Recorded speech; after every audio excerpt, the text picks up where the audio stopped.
அன்பார்ந்த தோழர்களே, அனைவருக்கும் வணக்கம். சென்னை 48வது புத்தக கண்காட்சி தொடங்கி ஆயிரக்கணக்கான மக்கள் புத்தக வாசிப்பை வெகுவாக தொடர்ந்து வருகிறார்கள்.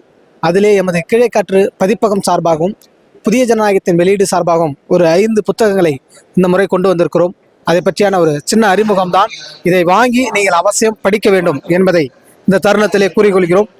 RSS பாஜகவின் கார்ப்பரேட் காவி பாசிச பயங்கரவாதமும் காங்கிரசின் அவசர நிலை பாசிசம் என்ற புத்தகம் இன்றைய புதிய தலைமுறை வாசகர்களுக்கு எமர்ஜென்சி இந்திராவினுடைய பாசிசம் என்றால் யாருக்கும் தெரியாது. இன்றைய சூழலில் நம்ம மோடி அரசனுடைய பாசிச சட்டங்களை தான் நம்ம உணர்ந்து வருகிறோம். அதற்கு எதிரான போராட்டங்களை தான் நம்ம பார்த்து வருகிறோம்.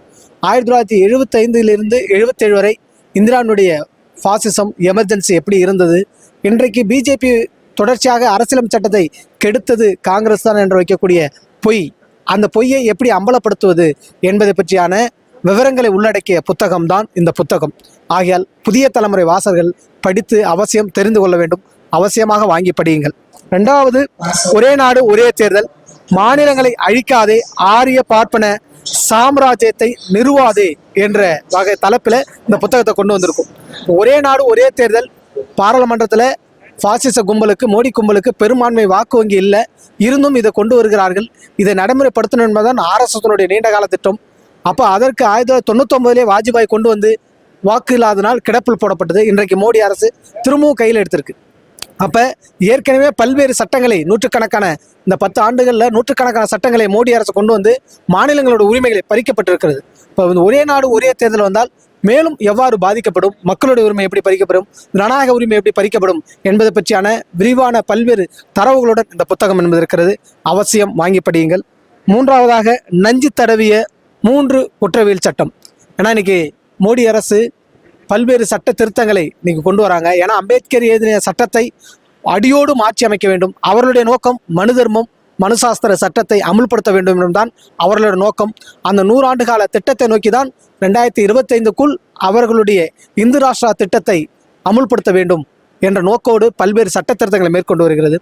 அதில் ஒன்றுதான் இந்த மொத்த அரசியலமைப்பு சட்டத்தையும் மாற்றக்கூடிய வகையில், வலுவிழக்கக்கூடிய வகையில், அம்பேத்கர் எழுதிய சட்டங்களை நீர்த்து போக செய்யக்கூடிய வகையில் கொண்டு வரப்படக்கூடிய இந்த புத்தகம். அப்போ இது என்னன்னா, இனிமேல் ஜனநாயகம் இல்லை, பேச்சுரிமை இல்லை, எழுத்துரிமை இல்லை, நீதிபதிகளுக்கு எந்த அதிகாரமும் கிடையாது, போலீஸுக்கு தான் அதிகாரம் என்று பல்வேறு உண்மை தரவுகளோடு இது நடைமுறையிலே எதிர்காலத்திலே எத்தகைய பாதிப்பை இது ஏற்படுத்த போகிறது என்பதை விளக்கிதான் இந்த 3 குற்றவியல் சட்டங்கள் என்பது இருக்கிறது. இதை அவசியம் பல்வேறு தரவுகளுடன் இருக்கிறது. வாங்கி அனைவரும் படியுங்கள்.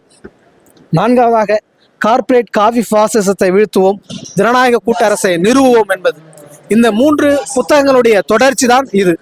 ஏன்னா கார்ப்பரேட் மயமாக கடந்த 10 ஆண்டுகளா மோடி அரசு எப்படி எல்லா அரசு பொதுத்துறை நிறுவனங்களையும் தனியார் அம்பானி, அதானி போன்ற முதலாளிகளுக்கு தாரை வாத்திருக்கிறது.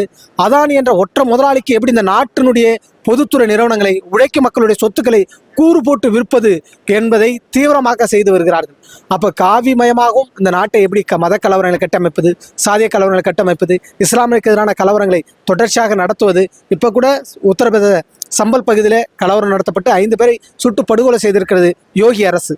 அப்போ இந்த 2 பேரும் எப்படி இந்த நாட்டை கார்ப்பரேட் மயமாகவும் காவி மயமாகவும் மாற்றுகிறார்கள், இதில் கார்ப்பரேட் முதலாளிகளுக்கு எந்த அளவு லாபம் இருக்கிறது என்று கடந்த 10 ஆண்டுகளாக இவர்கள் செய்த அநியாயங்களை பல்வேறு கட்டுரை தொகுப்புகளாக கிட்டத்தட்ட 88 கட்டுரை தொகுப்புகள் புதிய ஜனநாயகத்தின் சார்பாக இந்த வெளியீடு நாங்கள் கீழைக்காற்று மூலமாக கொண்டு வந்திருக்கிறோம். இதை அவசியம் நீங்கள் வாங்கி படிக்க வேண்டும். இறுதியாக, சீனா நவீன சமூக ஏகாதிபத்தியம். இது இன்றைக்கு சீனா என்ற நாடு கம்யூனிஸ்ட் நாடு. இப்போ இங்கே கம்யூனிசம் சம்பந்தமாக பேசினால் சீனாவுடைய கைக்கூலி என்று இங்கே தொடர்ச்சியாக RSS பிஜேபி பாசிச கும்பலால் விமர்சனம் பண்ணப்படுது. ஆனால் இன்றைக்கி ஆக்சுவலாக சீனா ஒரு கம்யூனிஸ்ட் நாடாக இருக்கா அப்படின்னா கிடையாது. உழைக்கும் மக்களுக்காக நாடாகவும் இல்லை. இன்றைக்கி அமெரிக்கா எப்படி பல்வேறு நாடுகளில் போலியான ஆட்சியாளர்களை அங்கே நியமிக்கிறது, ஆட்சி கவிழ்ப்பு நடத்துவது, இராணுவத்தை நியமிப்பது, பொருளாதார ரீதியாக அவங்களுக்கு தடை விதிப்பது, பொருளாதார ரீதியாக அங்கே கடன் கொடுத்து அந்த நாடுகளை எப்படி தன்வசப்படுத்துவது, இப்படி என்ன மாதிரியான ஏகாதிபத்திய நடவடிக்கைகளில் ஈடுபடுகிறதோ அதை போன்று சீனாவும் இன்றைக்கு ஒரு நவீன ஏகாதிபத்தியமாக மாறி இருக்கிறது என்பதை தான் பல்வேறு ஆய்வு தரவுகளோடு இங்கே கட்டுரையாகவும் பல்வேறு தொகுப்புகளாகவும் ஒரு ஆய்வு புத்தகமாகவும் சீனா நவீன சமூக ஏகாதிபத்தியமாக மாறி இருக்கிறது. அது பொருளாதார அளவிலே எவ்வளோ வலிமையாக இருக்கிறது, இராணுவத்திலே எவ்வளோ வலிமையாக இருக்கிறது, இது யாருக்கு ஆபத்து என்பதை விளக்கிதான் இந்த புத்தகம் என்பது கீழைக்காற்று புதிய ஜனநாயகம் வெளியீடாக கொண்டு வந்திருக்கிறோம். வாங்கி இன்றைய இளைய தலைமுறை அவசியம் படியுங்கள். படித்து இந்த சமூக மாற்றத்திற்கு உதவி செய்யுங்கள். நன்றி.